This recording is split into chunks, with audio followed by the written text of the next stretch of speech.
Hello and welcome to Obehi Podcast. I'm your host, Obehi Waseme, and I strongly believe that everyone has a story to share.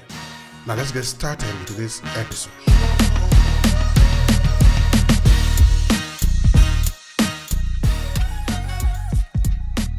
Thank you for inviting me to be on your show again. I appreciate that.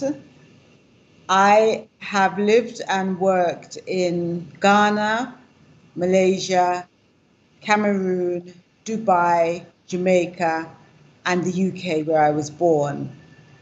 And with each of those opportunities and experiences, I bring to share with you today the knowledge, the learning, and some of the wisdom. All right. Now, going straight to the point, for you personally, now you were born in the UK, though your parents are coming from Jamaica. How does that make you feel? Let us start from there. As a first generation Jamaican, so we who were born in the UK regarded as the first generation Jamaicans, and we were raised with our feet in both camps. So we were raised as Jamaicans, everything that we ate, the way that our parents raised us, the discipline, the boundaries, the way we dressed. And when we were at school, we were exposed to the UK life, some of which we took on, some of which we chose not to. But it's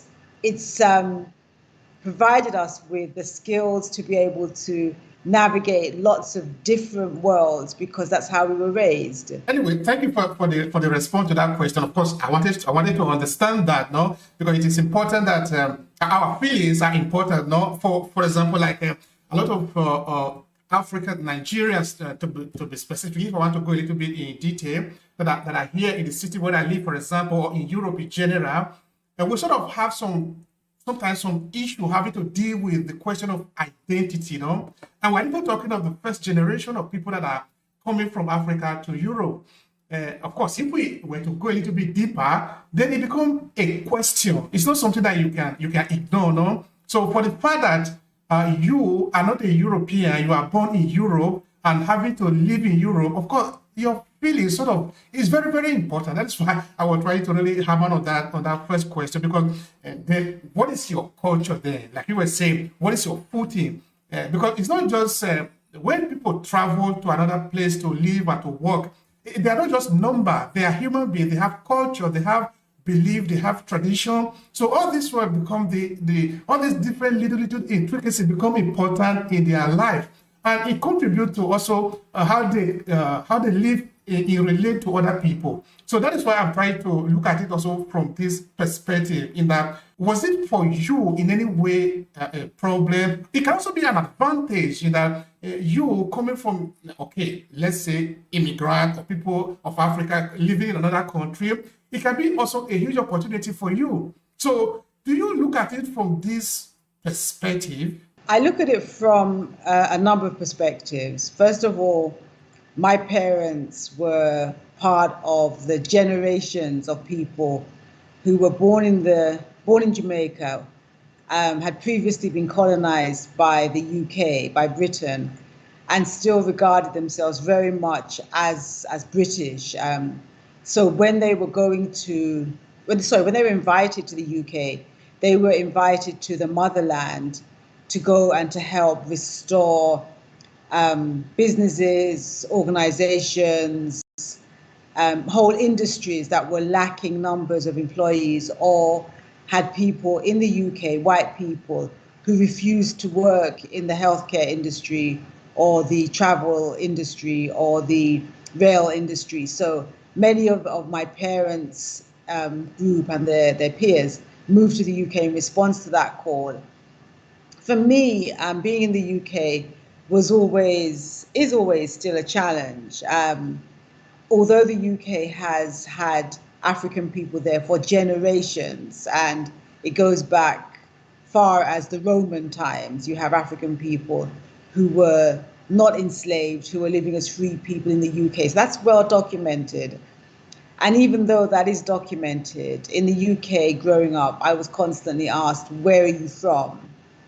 And so when you are asked that for a long time, you start to at some point you start to identify with the other place. So for a while, I would say I'm from Jamaica. I'm Jamaican, and I am Jamaican. I'm also British. I'm also African. And I now embrace all of those identities. Where are you from? Can I touch your hair? Is that your real hair? What kind of food do you eat? Having to navigate those conversations. And then also being in school and having children say to me, we're going home to have tea. And my brain computer going, oh, you're going home to drink tea. Or the next day, them saying to myself, I had a sandwich for dinner. Now, food has always been a very, very important part of my culture. And I'm sure you have the same experience, Obehi. So meals are grand occasions. Doesn't matter how poor you are. There's always a lot of food, and food is often prioritized over other things. So when Caucasians would come to me and say we had a sandwich for dinner, or some canned soup, or something very small. So you're constantly navigating the newness of the culture that you're in and the familiarity of the culture that I lived at home. So, as I said, lots of big meals, lots of color, both in terms of carpets and wallpapers. And when I look back at images of the homes that we had when I was growing up, you see what people would call clashing colors now. We lived in was very devoid of colors. People often in black, brown, gray suits, streets that were colorless, just a very dull feeling of the world. But in our homes, there was always a very lively, dynamic feel, both from the coloring and the music and people coming in and out of the home, loud voices, conversations, always lots going on. So, as a child, I learned to navigate those two worlds. That is interesting. It's very interesting. In fact, as you are explaining, I'm beginning to look at the project that we have been working on, this particular project, because this is coming from a research, that for the past, going to 10 years now or so, we'll be looking at the community here in the northern side of Italy, of African here, who have been here for more than 40 years. What has been their story? What has been their experiences with the local people? And it's a very deep story.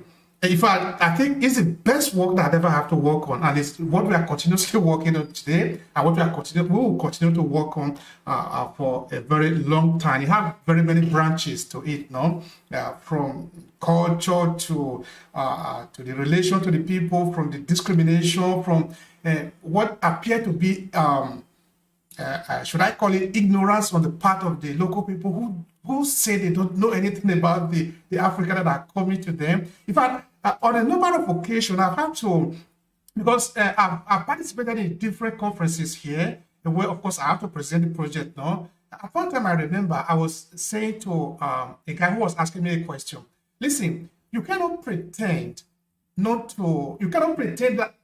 say that somebody, for example, somebody coming from Africa, you are asking, of course, not him, but these are things that people have already or have complained to us, like, do your parents live on the tree? A kind of a derogatory way to sort of abuse your humanity, So one time, the guy responded, yes, in Africa, we live on top of the trees, but the biggest tree is where your ambassador lives.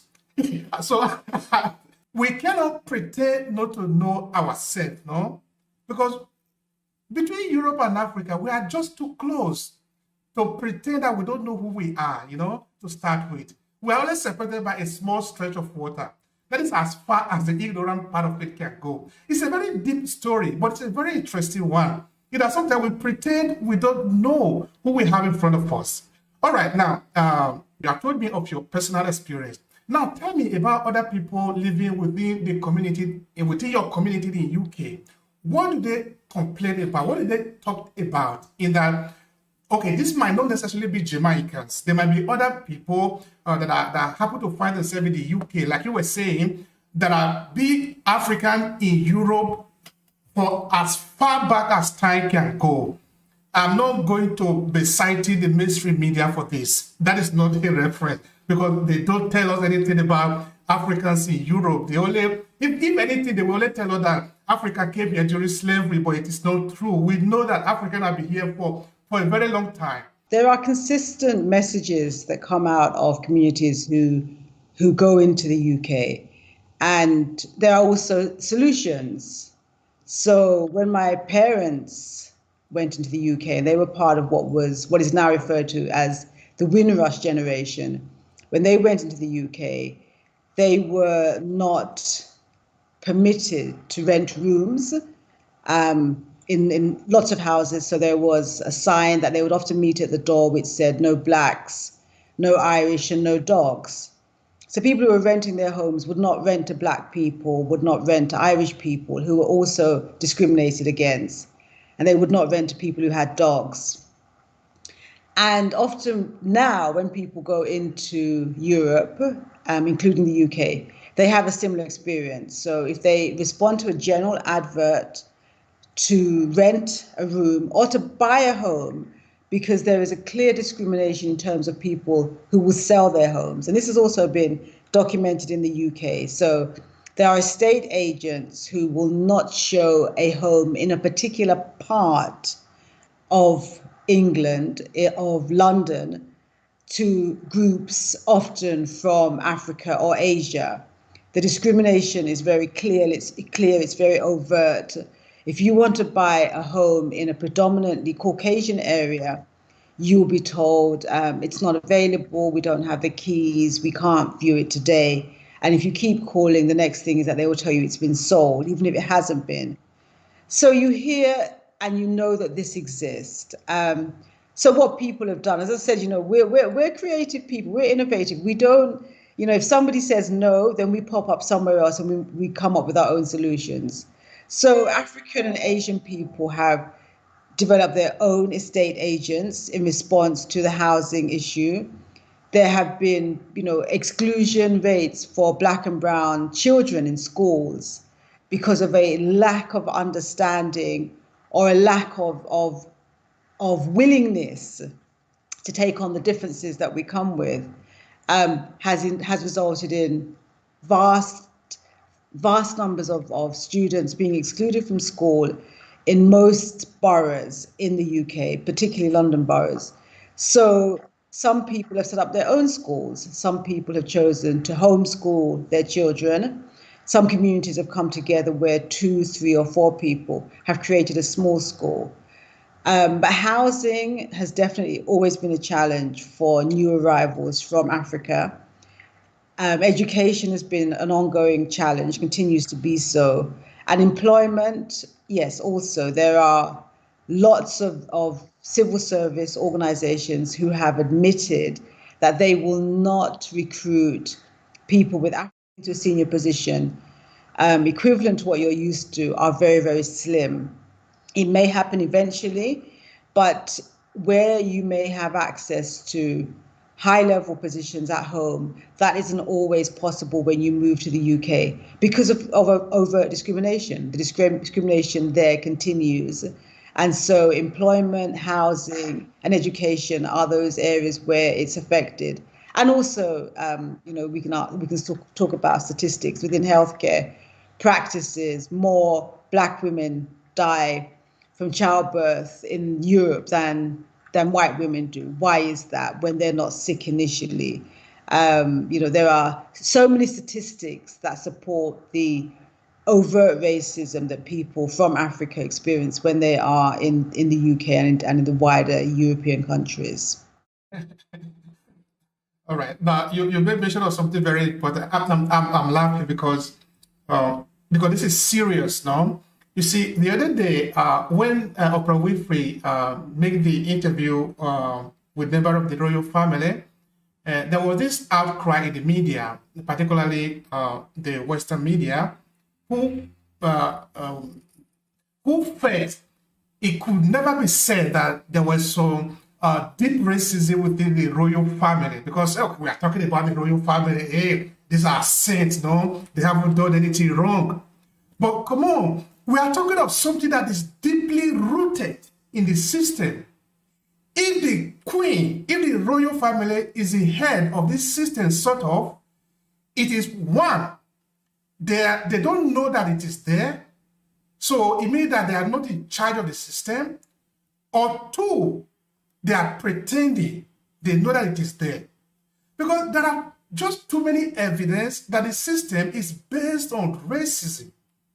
So my question to you now is that why are they denying it? Why is it that, okay, now, like, it is not there, where, like, they're just making up the story of discrimination. Okay, one thing I can understand is this one. When you are not a victim, when you are the one who is perpetuating an act, you might not know that it hurts. For a lot of Europeans who live in their privileges, they don't understand how we feel when you are subjugated to certain inferior treatment. But this kind of treatment is set up by the system. It's not a mistake. It's not an error. It's not a kind of an error of omission. It is just structured into it. And because they are not the victim, they don't understand it. Anyway, I'm not going to respond to the question. So what I'm trying to ask you is, why do you think that is it? Why are they denying that? Maybe in the UK, okay, come on, you cannot be talking about racism when you're looking at the royal family or things like that. Okay, so I'm going to take this in a different way. I'm going to approach this in a different way, Obehi.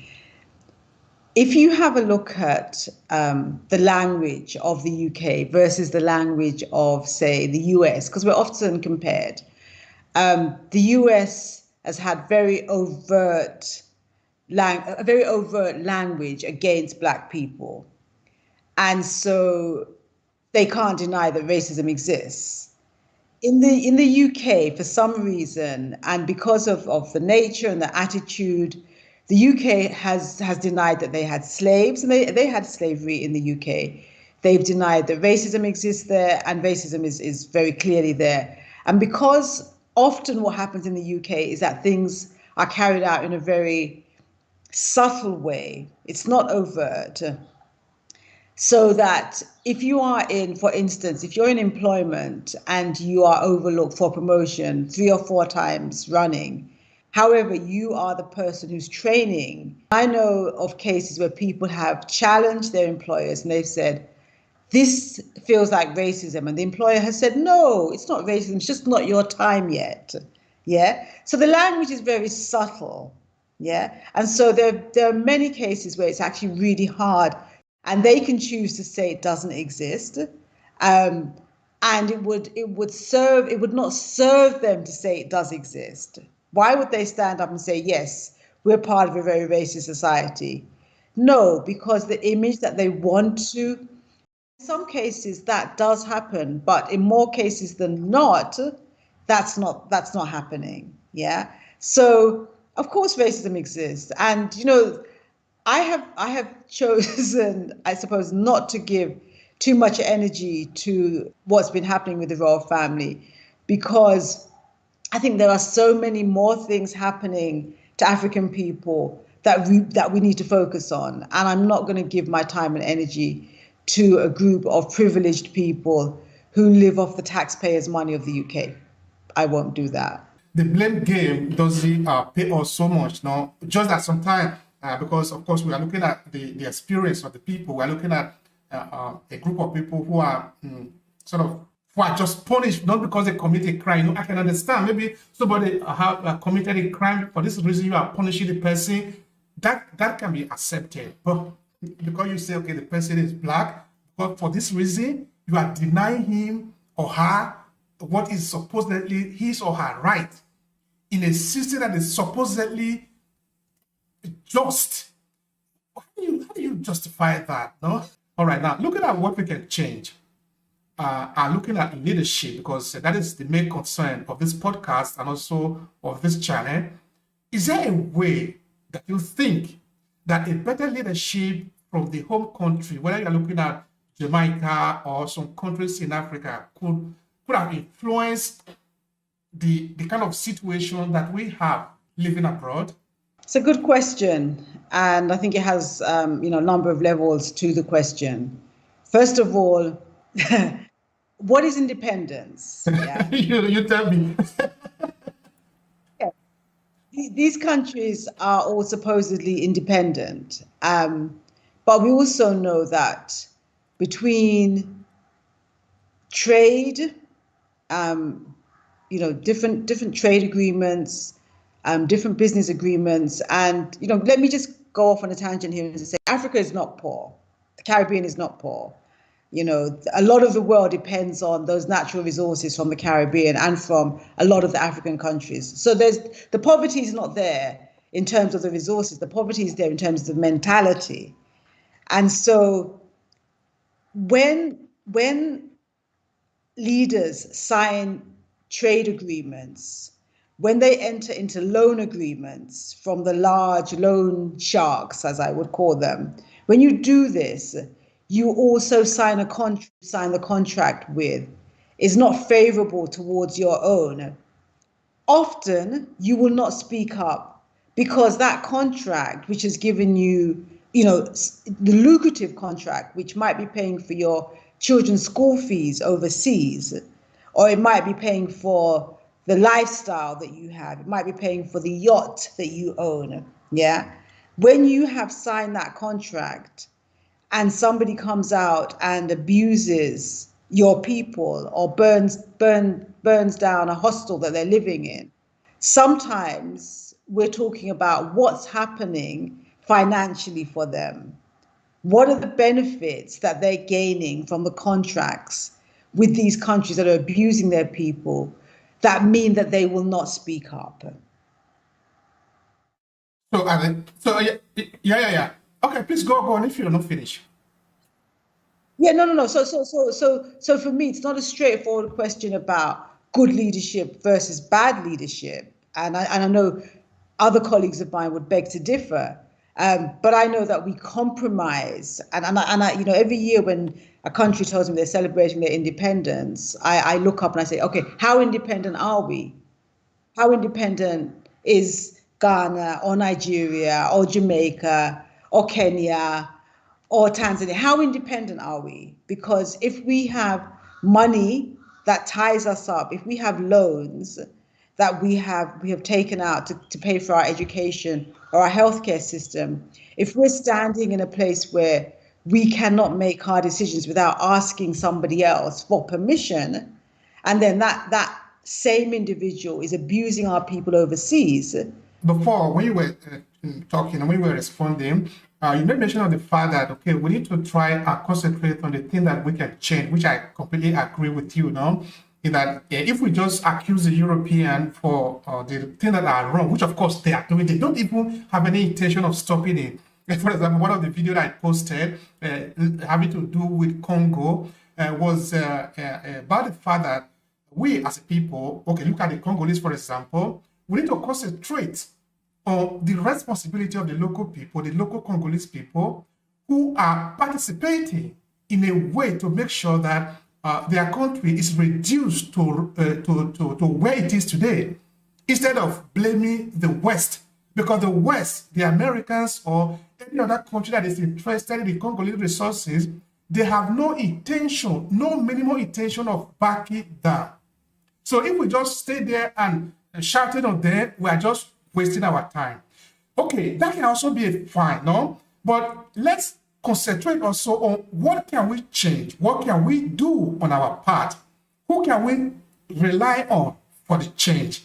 Because if you are my oppressor, I'm expecting that you will one day set me free. I have no hope.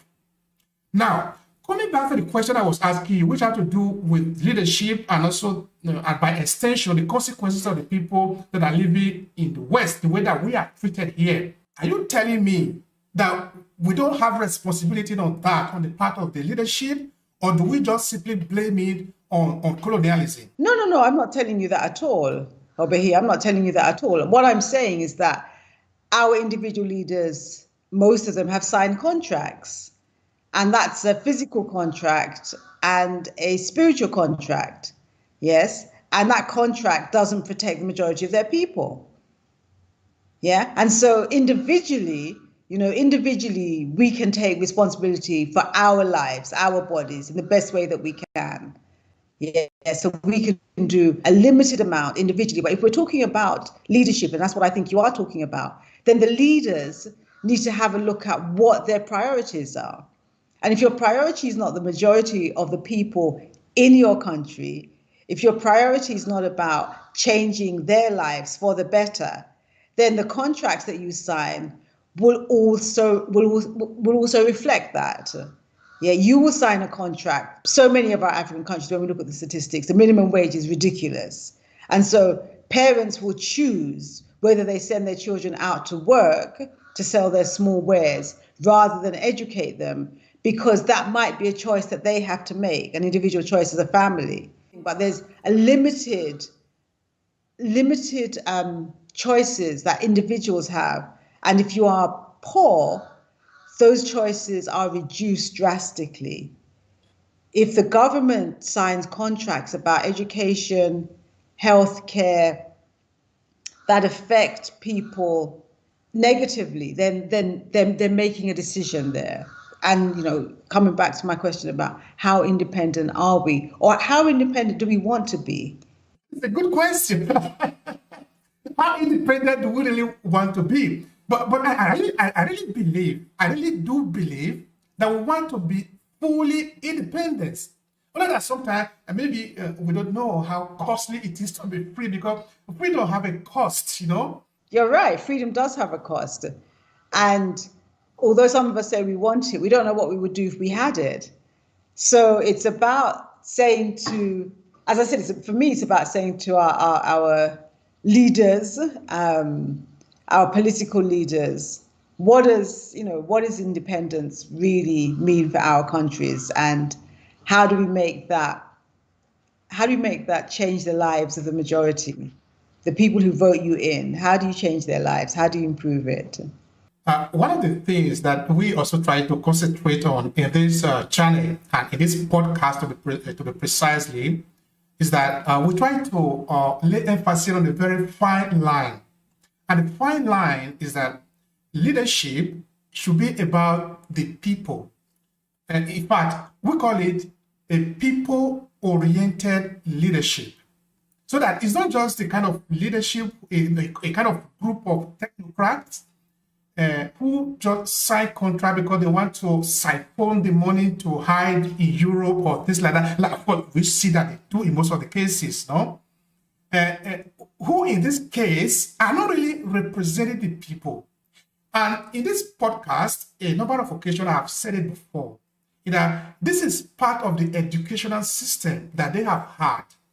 This is also part of the fact that the majority of the people in the position of authority in Africa, they are sort of employee to the Western government. So that the Western government consider Africa as a sub for them still. So that I agree with you, we are not really free. Africa is not free, as it were. Because if we were free, we will decipher ourselves. We will build our military, we will build our economy, we will rely on ourselves.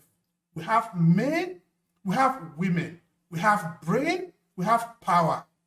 But if you put people that are not qualified to rule over a people that are supposed to be independent, then the whole thing is a confusion. But the thing I want people to get is that this confusion is created on purpose. So that when the people are confused, then you can then run them the way you want it. Because for a system to function, there has to be even the minimum of political education. In Africa, in most of the cases in Africa, the people, the masses are going one way, the leadership is going the other way. There is no collaboration. And of course, if you are looking at it from afar, it might appear that, okay, these are Africa, they never understand anything about leadership.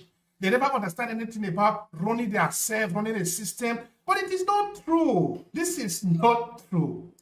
If you look at a typical African society, I'm not looking at the European model, you will see that there is no confusion at all. There is no confusion at all about what is called the leader and the lead. Because this is something that is coming directly from the family. And we also have examples, because this is a continent that have become that have laid down the footprint for human history. We can look at the traditional rulers, for example, in Africa.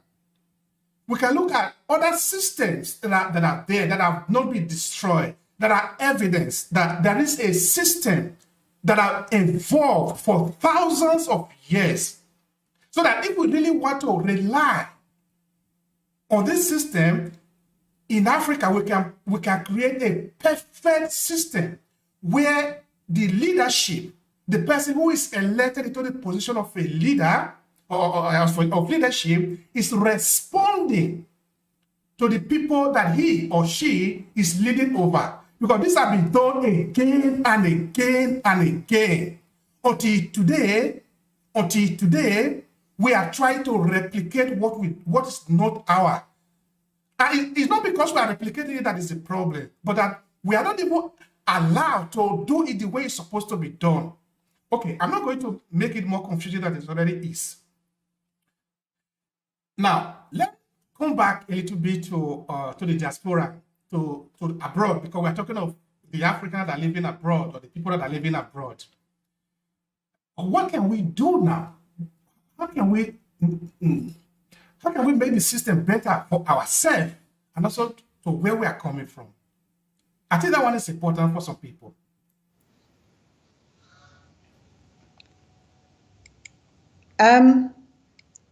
Sorry, I feel. What do you mean? What can we do? Do you mean individually, or do you mean are we still talking about our governments? Okay, now by now I'm looking at us as both individual and also as organizations, because we live in a system. We have come to understand somehow how the European system is run, because we are living in Europe, or I don't know, you are living in the United States, or living in Canada. If your eyes are open, if your ears are open, you should see how the system is run.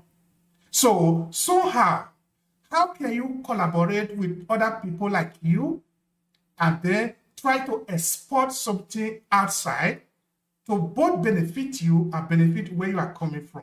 So this is both at the level of individual and also at the level of group, as community, as people. When you move from your own country to another country, you are operating on different levels, Obehi. So you move into a country that may have different laws to what you were used to. You move into a country that has different traditions, different practices. And unfortunately, for people who are moving around the world, there is no, okay, you have human rights. You have, a list of human rights that every country has signed up for. And so there are basic levels of treatment that people should expect, and nothing below that. And even that is often broken. So you can go into countries where basic human rights are being denied, both in Africa and in Europe, in the Caribbean, in Asia. Those human rights are not being upheld. So there's an inconsistency there to start with. Secondly, you've had mass migration for years. Some countries have called it the brain drain. So you've had qualified individuals leaving the Caribbean countries, leaving African countries, leaving Asian countries to go and work in the US and the UK, their countries, and they've gone to other countries once they're qualified. So that's been going on for a long time. And I don't know if this has ever happened, but there's never been, as far as I know, a consistent dialogue between the countries where people come from, the countries that they're going to, in terms of what should be expected of the host country. So if people are coming from a country and they're highly qualified, which means that they're contributing to the country they go to. If they go in as teachers, as doctors, as lawyers, as electricians, they are contributing to that country. So for me, a starting point would be some dialogue between the country they're coming from, their home, and the host country as to what can be expected. How can the host country really support them to settle, to assimilate. If that's there needs to be some level of accountability. If groups are going into countries and they're being treated badly, where's the accountability? Yeah, where are the leaders of their home countries? Where are they coming out and saying to the host country, this is not acceptable? And back to my earlier point, that often doesn't happen. And that doesn't happen because contracts have been signed. And when I say contracts, I mean physical contracts and metaphorical contracts, but often. You see, okay, now, one of our listeners posed a question. Of course, I'm going to I will leave you to respond to the question. But before then, you see, I like the way you are referring to the contract, no? Because it is true, this contract have been signed, which in most of the cases, of course, they are contract of equal partner in most of the cases, no? In that when this contract was designed in Paris, in Rome, in Washington, in London, and sometimes we don't really know very much about the contract, no? We just sign it in most of the cases because, it's just like the dog that is turning around eating its own tail. To really refer to this thing as really worthy contract, the partner need to be sort of equal in a sense. Okay, now, let me put it this way. If the United Kingdom disobey the contract in case of Nigerian citizen, what do the Nigerian government have to do? Does it have the power to hold the UK government accountable? If we are looking at the United States and Congo, for example, if the Congolese citizens are ill-treated by companies that are coming from the United States, and we say that this company have signed a contract with the Congolese government, does the Congolese government have the power to hold this multinational accountable? Because if this is not in place, this thing that we are referring to as contract, I don't know if I really want to refer to them as contracts. They are sort of deception, as it were, just to keep the system in place so that we can say, okay, there is nothing there. They are just there, but they are not really valid. Okay, now, you see, please go ahead. Do you remember the case when the oil was spilled in Nigeria? Perfectly well. Yeah, go ahead. Yeah? Okay. Yeah. So there was the massive oil spillage and lots of people lost their livelihood because the land was damaged so badly, you couldn't grow food. And in fact, it's not worse. It is because it's still going on. This land is damaged, and thousands of families have lost everything that they had. Mm-hmm. Yeah. Now the oil was spilled by a well-known oil company who had a contract in Nigeria. All right. You are referring to the story of Ogoni people. This is a very big story in Nigeria, no? The guy you are referring to is Kesaro Wiwa, who spoke out against the situation. Now, you are looking at the biggest military in Africa, which is Nigeria, no? This human being kicked against one of the most fundamental rules. So when we are looking at the African culture, this is where it becomes very important, no? In that in Africa, in our culture, we are supposed to look at a human being in relation to the environment where he lives. In that you, by the natural law, we're not supposed to destroy your environment. Because if you destroy your environment, you are destroying your life. Now, the law that we had in Nigeria, of course, now we are talking of a system that is, I'm going to repeat it again here, almost like a shadow government. They don't care about the people. They don't care about the culture. Because they are, like I said before, they are just like employees of the Western government.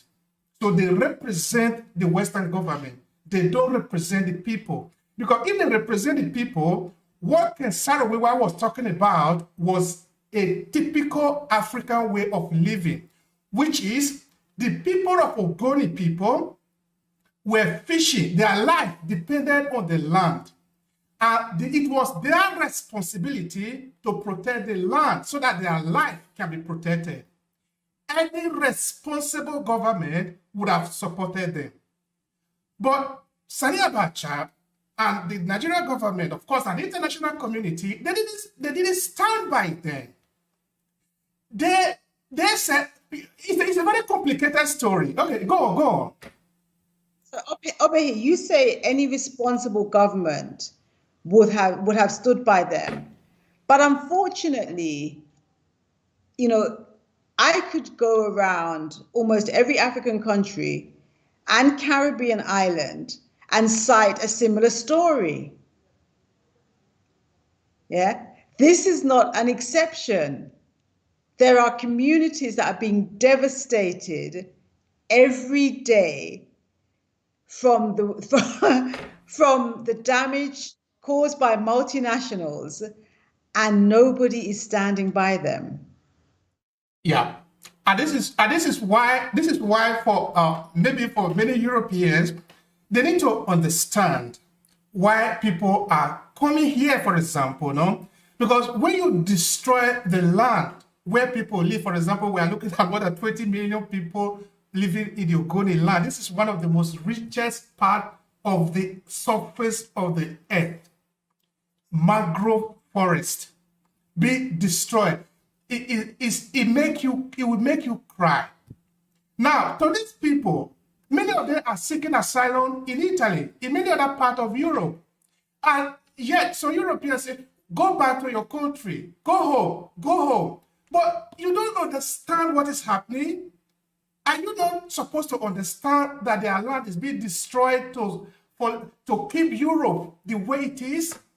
This is where it becomes really difficult, You taking my land, you destroy. I don't have any means of survival anymore. What should I do? I just go home and die? We need a little sense of humanity here. Yeah, and that humanity that you talk about will also be linked to the image that the media creates of African people when they're leaving.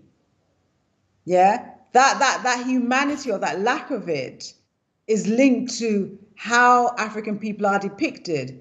So if the whole story, the whole context is not given, and you are shown a boatload of people or a plane load of people who are coming into your country to seek asylum, and there's no backstory, and you already feel that your country doesn't have enough to cater for the people who are already there, then the humanity is not there because you don't know the story.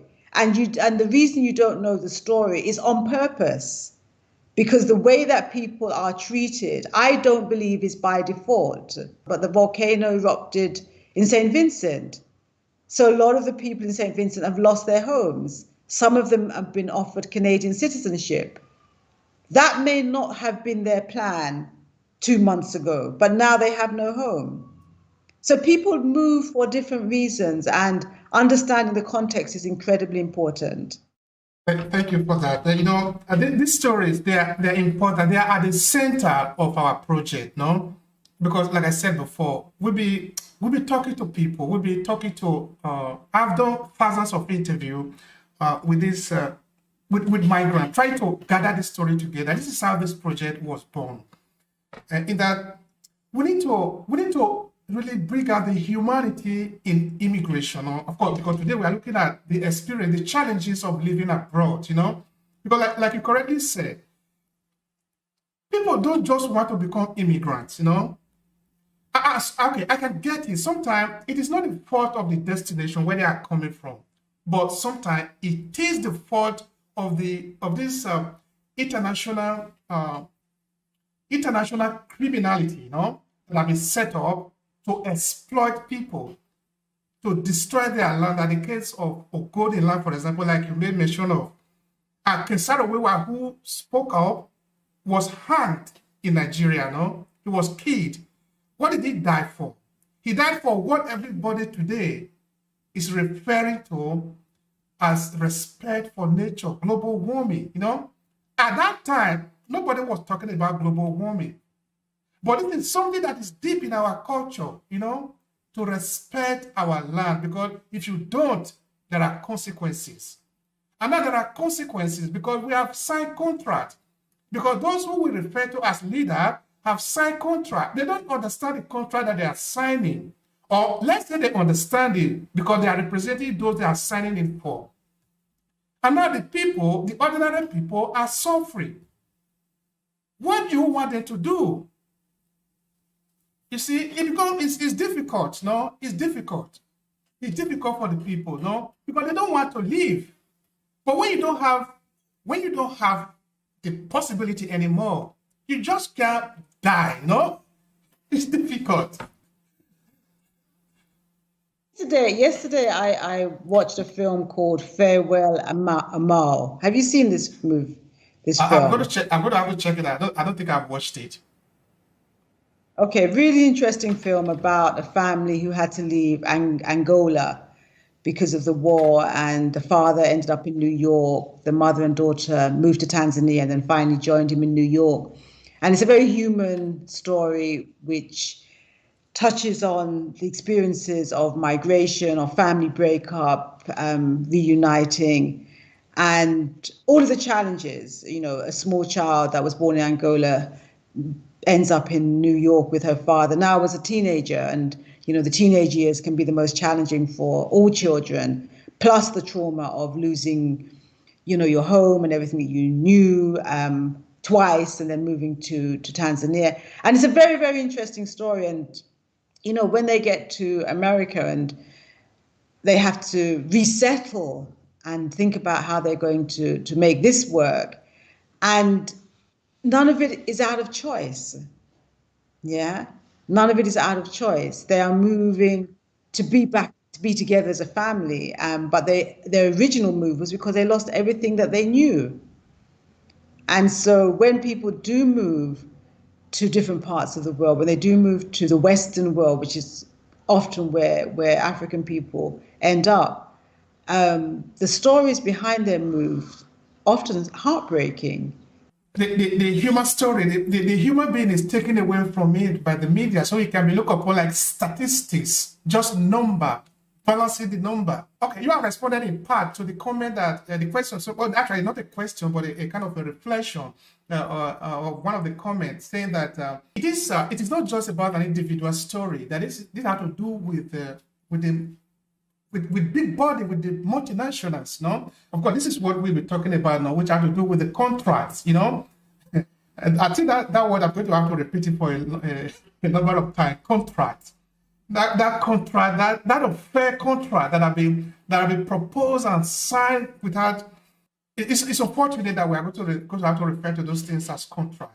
One of the main challenges that a lot of people have complained about is the lack of collaboration or a stronger relationship among the people living abroad, because when we are not talking of like 100,000 people, for example, looking at Africa to be in this case, we are actually talking of millions of people.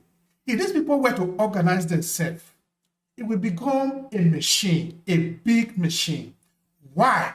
Because many of these guys are not just shaft. They are expert in different fields. They are able to do something. They are useful here, therefore they can be also useful somewhere. So what I'm actually driving at here is that one of the major problems that we have among the community is the collaboration. So how do we strengthen this relationship? How do we come to understand that we are actually one? We are suffering from the same thing, so that we can transform that suffering into a binding resources for us, so that we can build for ourselves and also for where we are coming from. Yeah, I think that's a possibility. It's a possibility if we have a collective understanding of what we want to achieve. Most of us don't have a collective understanding, though. It's a possibility if we have, is there a collective destination that we're going to? When people leave their country and they go to when they leave and they go to another country for whatever reason, they also go with all of those things that were with them at home. So if they are middle class or upper class or lower class, those class things go with them. People buy into the class system in a very big way. If they are educated or not, that also affects people's aspirations. You know, oh gosh, there's so many things that people, so many subtle, and so when they go to a new country, those divisions remain, even when they're being oppressed, even when they can't secure good housing, when they can't get their children into the school that they want, those divisions remain. And so when they do get into the school that they want, or they do secure a position, they sometimes fall back into those class practices. If you come from certain parts of India, I've had people say to me that if you're Bangladeshi, you will do this and this only. If you're from Pakistan, you do this and this only. If you're from another part, you do this and this only. Issues of colorism. If you're light-skinned Indian, if you're light-skinned from Africa, from the Caribbean, there's issues of. The homogenous ideal that you talk of, Obehi, had a collective. If we had a collective perspective, if we had a collective responsibility, something that we were working towards, and we could agree on that, then by all means, in every country, we would have influence and power. Yeah, and that's what we can work towards. But at this stage, we are not there. All right. At this stage, we are not there. Okay. All right. We have really spent a lot of time talking about this issue. It's very, very important, of course, that we consider that. I know one day is never going to be enough to finish it. But of course, we have spent enough time here today looking at it from different perspectives. Now, I would like you to have the last word on it, in that, like you said, we have not gotten there, no?